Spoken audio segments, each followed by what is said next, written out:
Coming up on today's edition of Locked On Eagles, we continue to recap a big win from the Eagles on Sunday Night Football against the Green Bay Packers. It's stock up, stock down right here on Locked On Eagles. You are Locked On Eagles, your daily Philadelphia Eagles podcast. Part of the Locked On Podcast Network, your team every day.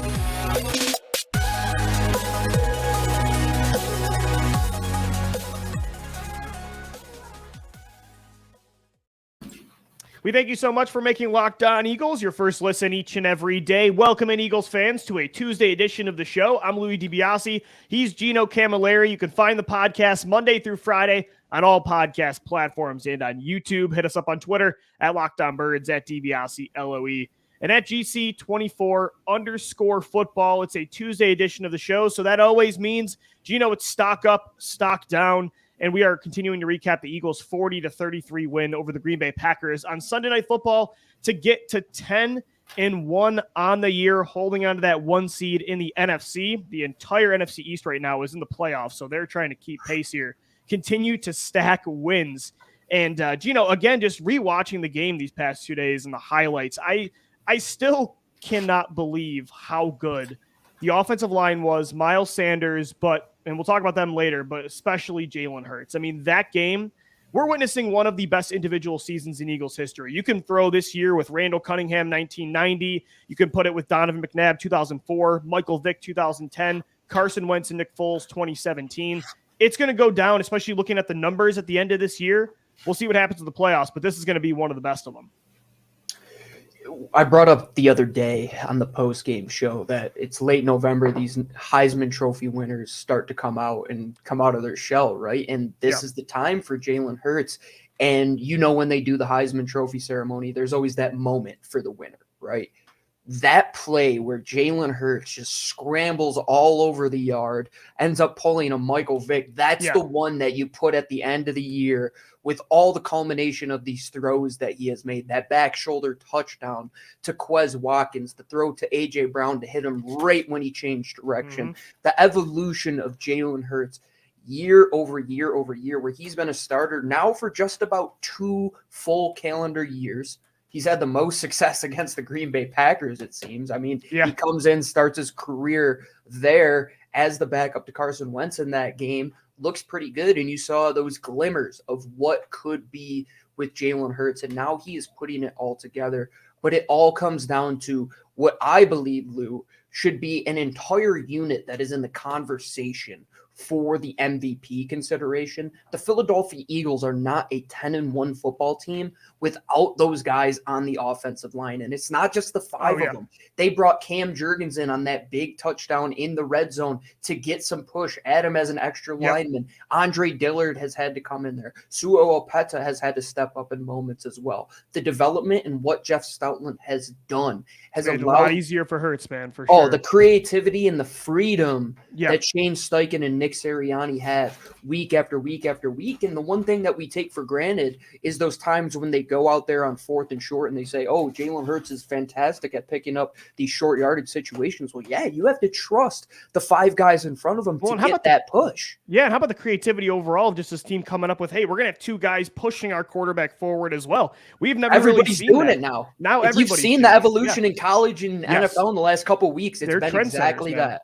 In the run game, they've been trendsetters. Hurts, of course, breaks the record for most rushing yards in a single game in Eagles history for a quarterback. That was Vick's record in 2010. He now has more rushing yards through his first 2 years, and as a full-time starter, without even finishing that second season, he has more rushing yards in 2 full years as a starter quarterback for the Eagles over Randall Cunningham, over Michael Vick, over Donovan McNabb. To see this all come together, again, it's just so fitting for an Eagles quarterback. But Gino, again, like you mentioned, the ball placement again was spot on. He is now the 13th quarterback ever with over 17 passing touchdowns and under 3 interceptions through 11 games. That's the difference when you look at like Cunningham and Vick. Those guys were this explosive early in their careers, but they didn't become what Jalen is right now as a processor, as an accurate quarterback, really until late in their career. Vick took, he was drafted in 2001, right? And he didn't become that guy until 2010. Randall Cunningham in Philly was a solid passer, but he didn't really take that step as a pocket passer until late in his career when he was with Minnesota. Jalen's doing it at the year year 3 at 24 years Yeah, old. not I mean, we even. always wondered, man, what if you got Vick from 2010 long term? You're kind of getting that right now. I would say the only other two cases where it's very similar in the past 2 decades have to be the first couple years of Donovan, where he comes in there as a rookie. It's just poor. They don't have the playmakers around him. And then all of a sudden, this team just comes together, and you see the evolution of Donovan McNabb, even without those wide receivers. Yeah. And then the year 1 to 2 for Carson Wentz, which we know went off the rails, but that jump was unprecedented. And even now, the jump from Jalen Hurts, year 1 to 2 to 3. The only other person that it's similar to that we have seen is Josh Allen. And that's just the numbers. I'm not just saying that to be hyperbolic and blow it out of proportion. If you look at the numbers, in what Jalen Hurts did, completion percentage-wise, taking care of the football, he turned it over a lot when it came to interceptions. That year when it was Carson Wentz and him, they led the league in fumbles as an offense. I mean, they just continued to turn it over, and now Jalen just takes care of the football. And that's what you need in this type of quarterback who we thought could be potentially a game manager, right, Lou? Mm-hmm. Well, now, if you have a player that is an MVP, which we have seen in the past 2 games, having the potential to score countless amount of touchdowns while taking care of the football, Lou, there's not going to be a lot of teams that can keep up with that type of offense, to where if they don't turn the ball over and they can score on, let's say, 75% of their offensive drives, in which they did last game, how many offenses in the NFL can keep up with that? And at the rate that Jalen Hurts is playing, and the explosiveness, as you said, that's the thing. It's all elements. He's not just taking care of the football. He is also pushing the ball down the field better than most quarterbacks in the NFL this year. And that's the thing is Jalen Hurts, the past 2 weeks, we've seen how his running can elevate this football team. But the month before that, Gino, those 4 games before, you look at the Dallas game, the bye week, and then you look at Pittsburgh, Houston, Washington, he wasn't really running the ball. He was making teams pay within the numbers. And that's what those quarterbacks in the past really didn't do for a while into their careers. So Jalen right now is pretty much a triple threat, right? And he calls himself that, running the ball, passing the ball, but also the way his football IQ is developed. That's been so crucial. He's really checked every box, right? I mean, this week it was the, shootout against a star quarterback. You've seen the game-winning drives against the Colts. You've seen the comeback down multiple scores against Jacksonville, passing with efficient volume, playing well against talented defenses. Gino, this kind of felt like the last box until the playoffs, where it's like, okay, everything we lined up saying he needs to do this to convince us, every box has a check mark in it. Going back to the metaphor that I made prior to the season of him being a Formula One racer, this guy has not just kept the car off of the wall, kept it clean, not gotten into any wrecks. He is now second, maybe even leading the pack when it comes to quarterback play in the year 2022. We know Pat Mahomes is still playing at an unbelievably high level. But if you look at him and Josh Allen in the past couple of weeks, Lou, they've both made mistakes in the red zone where you're saying, that isn't what these guys have done. And now you're saying Jalen Hurts hasn't made those mistakes to where it is ultimately cost them a game. It's rare for a young player, Gino, I feel like, to be this almost mistake-free. And when you look at it and you look at what his numbers were on the ground, when you look at a quarterback like Justin Fields, where it's necessary for him to have to get over 100 yards on the ground with his legs simply because there's no other talent to pick up the rest of that team, that's the thing about Jalen. And I love your point in those middle games of this season.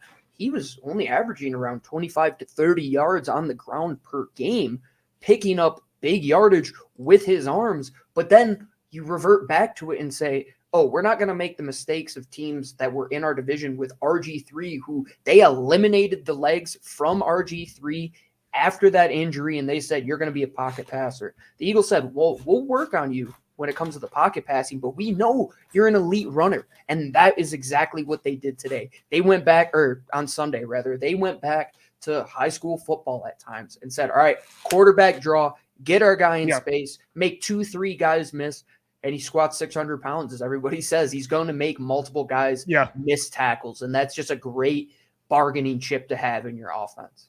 He's the latest ultimate weapon under center for the Philadelphia Eagles. For the 11th game in a row, stock up for QB1 Jalen Hurts. We'll continue to get into stock up after that Eagles 40-33 win over the Green Bay Packers. Coming up next right here on Locked On Eagles. And guys, today's Locked On Eagles is brought to you by Turo. Turo is the world's largest car sharing marketplace. With Turo, you can book any car you want wherever you want it. From a community of local hosts, browse a huge selection of vehicles for just about any occasion or budget across the US, the UK, Canada, and Australia. Book a spacious SUV or minivan for a family road trip. Get a classic or luxury car for a special event, birthday, or holiday. Find affordable economy cars if you're on a budget and just need to get from A to B. Test drive that new electric vehicle if you've had your eye on that for a while to see if it fits your everyday life. Many Turo hosts can even deliver the car right to you. Every trip is backed by liability insurance. Terms and conditions and exclusions apply. Forget boring rental cars and find your drive at Turo.com. This is the Locked On Eagles podcast. Thank you so much for making LOE your first listen each and every day. Guys, for your second listen, check out the Locked On Sports Today podcast. From the games that matter the most to the biggest stories in sports, go beyond the scoreboard and behind the scenes with local experts and insight only Locked On can provide. Locked On Sports Today, available on this app, YouTube, and wherever you get your podcasts. It's stock up, stock down. Of course, stock up to Jalen Hurts again, broke the single game rushing record for an Eagles quarterback with 157 rushing yards on the ground. Also had 2 passing touchdowns. Honestly, I felt like they could have let him throw more. I think their conservative approach maybe at times this past 2 weeks is not a referendum on Jalen's passing ability, Gino. This week, like the Colts game, it was strange that they were so conservative. I feel like they're still trying to figure out who they are in the passing game without without Dallas Goedert, even though they have Devontae Smith still and A.J. Brown. But I think against Green Bay, I didn't have a problem. The run game was just so dominant. You don't go away with what is working. And it wasn't just working. It was the greatest rushing performance the Eagles have had since the 40s with 363 yards. So I totally get why they were full steam ahead with not only Jalen Hurts, but man, Miles Sanders and that offensive line. You mentioned it in segment 1. Just incredible. Again, one of the best performances we've ever seen. Miles Sanders is begging the Philadelphia Eagles to give him money. And it is going to be hard for Howie Roseman to say, man, we're going to spend one of those high draft picks on a running back, something that we really We've haven't mentioned so done. Many defensive free agents. He's got his work cut out for him now with Sanders and how Isaac Seumalo looks. He's got a lot of bodies to pay this offseason. It's going to be one of those Howie Roseman off seasons where you say, how did they end up signing all these guys when Miles Sanders inevitably does come back? Because what he is doing, Lou, is going back to 2019, where him and Jordan Howard had that thunder and lightning-esque element to their game. Only and Sanders Miles, he's getting back to the pass game, Lou. He's kind of figuring it out slowly by slowly. They're giving him those easy checkdowns in the flat. Just get him in space, because when he is in the open, Lou, he is phenomenal. And the one part of his game that has really evolved over the last couple of years is his ability to maintain his footing through contact and gain extra yards after first contact. How many times in that game was he hit near the line of scrimmage, kept his legs running, picks up 4 or 5 more extra yards, ends up hitting a hole, break a big run?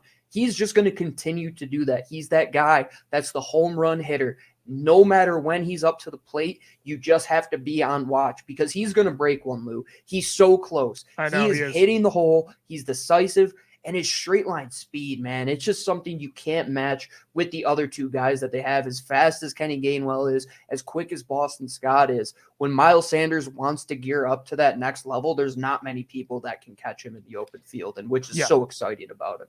It's tough, man, because, again, you always hear don't pay a running back, don't pay a running back. And I understand why Philly would choose to not pay Miles Sanders. They have the greatest offensive line in football. They have Hall of Famers on that unit. They have young studs in Jordan Mailata and also Landon Dickerson.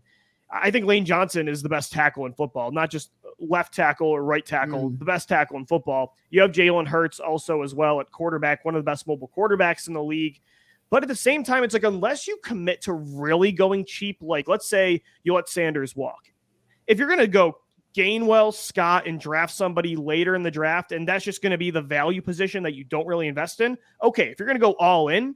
But if you're not going to take that approach, Gino, you're going to have to pay somebody in this deep pool of free agent running backs, or you're going to have to spend a high draft pick. So it might as well be Miles Sanders, the guy you know is great, that you bring in. And I think with David Montgomery, Josh Jacobs, Saquon Barkley, Tony Pollard, Devin Singletary, all these other free agent running backs already on the open market, I think you're going to be able to get a team-friendly deal where a payday for Sanders, I don't really know compared to other positions how much that really even is. And all of those guys that you just mentioned, Lou, the one thing that Miles Sanders has that a lot of them don't are the amount of miles on this kid's tires. He didn't play a ton at Penn State. He didn't get a ton of carries because he was behind Saquon. David Montgomery, Devin Singletary, all those guys you mentioned, they played multiple years in college. Kareem Hunt, I didn't even mention, too, is going to be in that as pool. well. I mean, there you go. And he's been a guy who's carried the bulk of the load forever. Miles Sanders, even in Philadelphia, he's not a guy that's averaging 20 to 25 carries a game. He still has a lot left to give as a young running back in this league. And I think he's yet to hit his ceiling. I think he's close. He's getting closer to where he was after that rookie season. But right now, this is the best Miles Sanders we have seen. And a lot of it has to do with the trust that he has with the guys in front of him. If he knows that a gap is going to be open, he trusts himself to be the athlete that he has always been, trust his vision, get to the next level. Man, there's going to be a moment in these last 6 games where it might be a bad weather game and the Eagles are in a tight matchup and they need Miles Sanders to pop one like he did back in 2019 against Buffalo. That's going to come. It's going to be here sooner rather than later. He's just chomping at the bit. He's getting there, Lou. I can't wait for it. I agree. Stock up to Miles Sanders and the offensive line, putting up 363 yards on the ground with Jalen Hurts, of course, as well, getting into that mix, the most since the 1940s in Philadelphia Eagles history. Gino, also, though, moving on, stock up to just overall the next man up mentality. I mean, you saw 3 key guys, especially we mentioned on the postgame show, that made some timely plays. And that's the key word that Nick Sirianni even mentioned before this game. When he was talking about Quez Watkins or a Reed Blankenship or a Josiah Scott, 3 guys that stepped up big, right? Quez had that touchdown to end the half to put you up 7. Before that, even Josiah Scott had a huge interception. So did Reed Blankenship, coming in for Chauncey Gardner-Johnson, picking off the back-to-back MVP. Sirianni mentioned in his post-game speech, also even this week with press conferences, that these kind of players need to always be ready and they need to be willing to make timely plays, because Quez specifically, he told Watkins in front of the entire team that the offense, the passing game, was going to run through Devontae Smith, A.J. Brown, and Dallas Goedert. You got to step up when your number is called. Same with Blankenship, same with Scott as backups on defense. And all 3 did in a huge spot. I mean, that's not easy to have reserves make those kind of plays, and all 3 did. And it was extremely important. Quez, especially the last 3 weeks, has really stepped up without Dallas Goedert. It's the analogy I always make about Danny Green or your Jamal Crawfords or your J.R. Smiths, how good they were as that 6th man, that next man up, to where they could just come in as a role player and they have stars all around them and all they have to do is be themselves and do their job. And that's exactly what those guys did. Quez Watkins showed off exactly why the Eagles loved him coming out of Southern Miss. His ability not just to be quick and deceptive, but his ability as a 50-50 receiver. He went up body control, man. That's not easy. High pointed that football. Man, that was a great play, great throw from Jalen Hurts to quote unquote underthrow it. For people who don't understand football, when a cornerback is running stride for stride and you have to place a ball to where nobody else can get it, you don't put it past your wide receiver to where the corner can continue in stride and try to track it over his head. You put it on a back shoulder to where now he is in a blind spot to where he has to turn around and find the ball, where your receiver knows exactly where it's going to be. And Quez Watkins has that connection with Jalen Hurts. We've seen it multiple times in the past 2 seasons. And over the past 2 weeks after that big fumble, that's great to see. You see Reed Blankenship step up for who will probably have to be in a lot more with Chauncey Gardner-Johnson lacerating his kidneys. Well wishes to Chauncey. That's a bad injury to come back from. But Reed Blankenship, and you mentioned it, Josiah Scott, when you have players around you like Darius Slay and even the way Marcus Epps has been playing in the front with those 7 guys that they have up there, you just have to come in there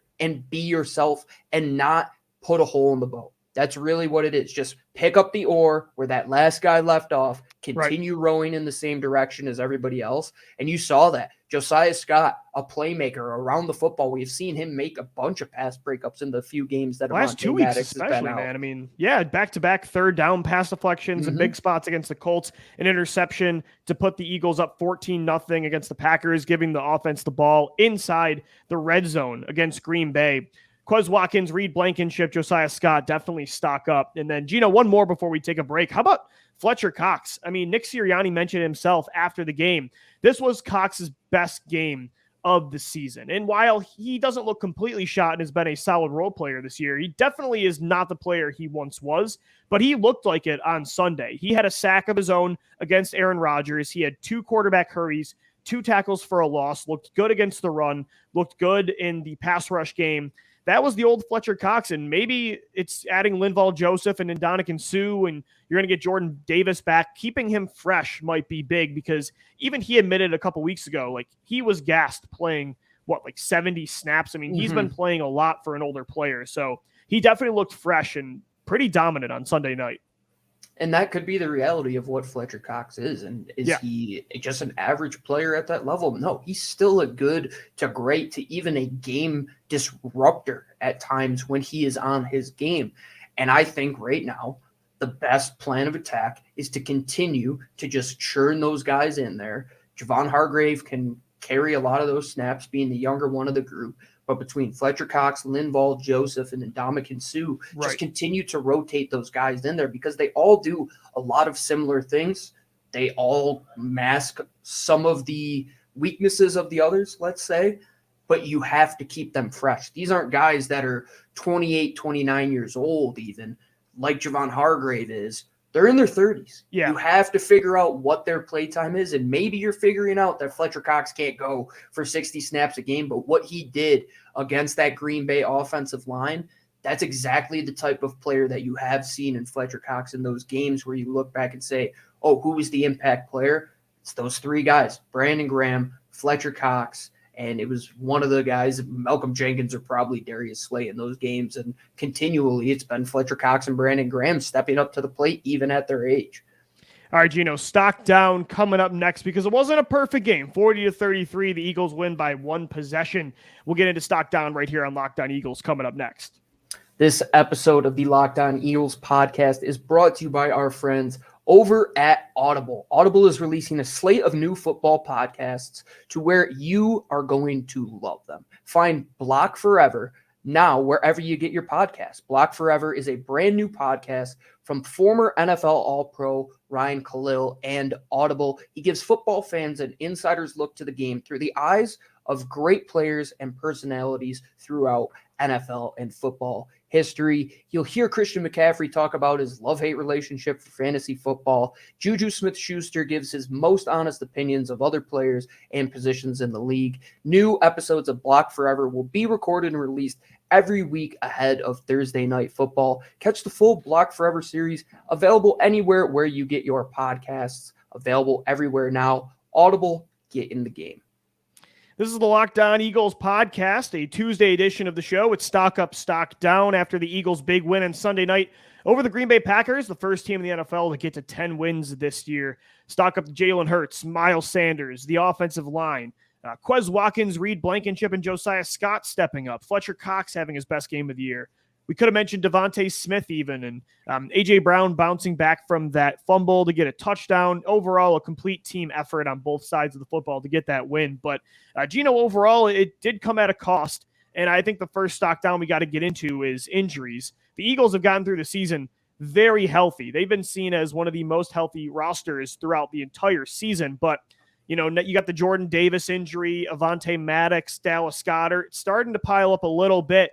And then you had a big injury on Sunday in the first quarter, Chauncey Gardner-Johnson.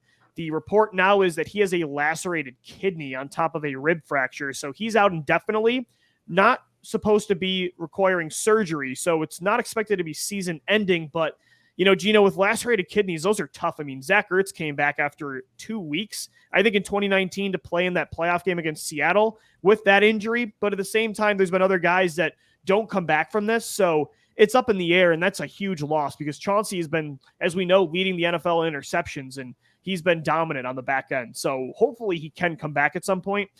These injuries on defense, though, starting to pile up a little bit. Hopefully most of them you can get back by the time the playoffs come around, or at least for this stretch run to secure the division and the number 1 seed.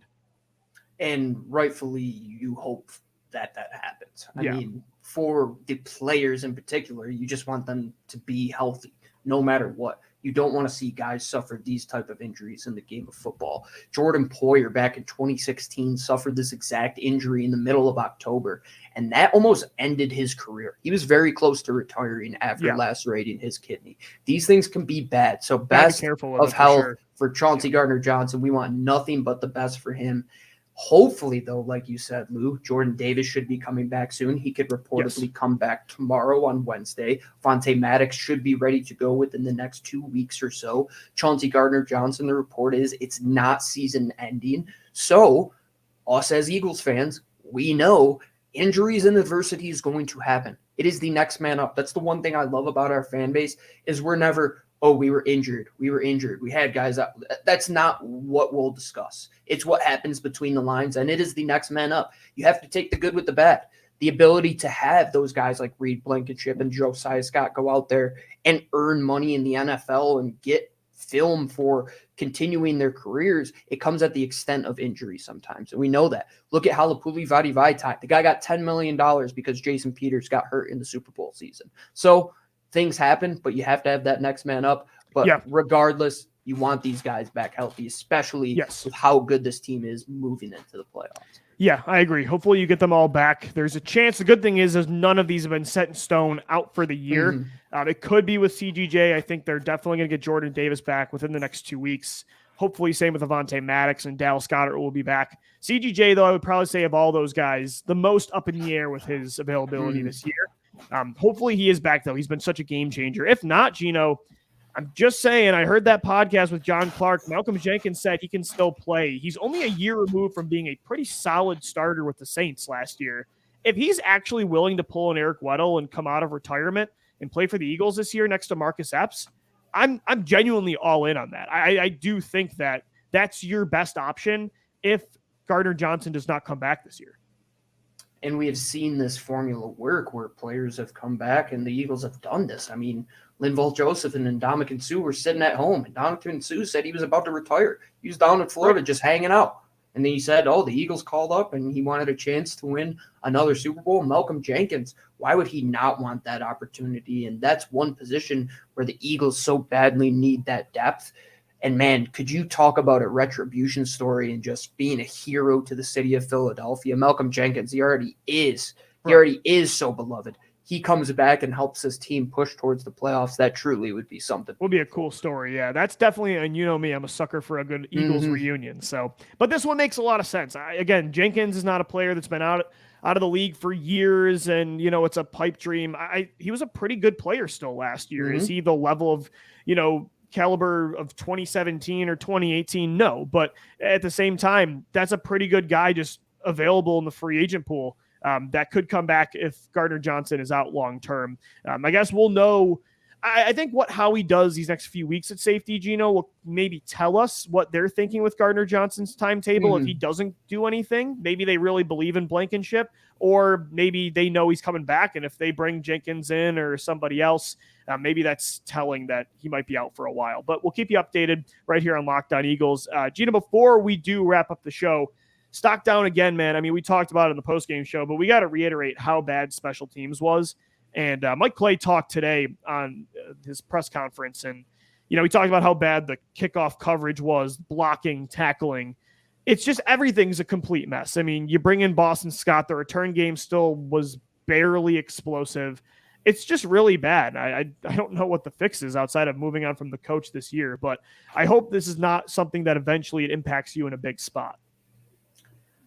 How can you say that, what he said, that the return unit blocking was bad, and not look yourself in the mirror and say, maybe I am the one who is responsible for this? And it's been every week. The blocking's been bad every week. I mean, that's what a special teams coordinator is supposed to do. He is supposed to coordinate the players to put them in the correct position to be as efficient as you can as a unit. Jonathan Gannon has taken fire for it. Nick Sirianni took fire for it after that 2-5 start last year. The guy who's just sitting behind, sitting in the corner at the bar. Nobody's paying attention to this guy. Well, it almost came back to bite you. And I have been chomping at the bit to get this guy out. I might have to get #ClayOut shirts made because it is going to come back to bite them in the middle of January when you're playing the Dallas Cowboys, who have Kevontae Turpin, who's a phenomenal kick returner. He's going to pop one, and then all of a sudden you're playing from behind after a big special teams play because you just simply couldn't get your guys in the right position. It's inexcusable. It's a big part of the game. And, man, even Jake Elliott's getting the bug. He missed an extra point. That almost cost them too. Everybody on special teams. He made up for it, though, man. That was a big kick at the end. Though. He did, but he's getting the bug. He's around it. He's getting that sickness. The special teams is not good sickness. Yeah.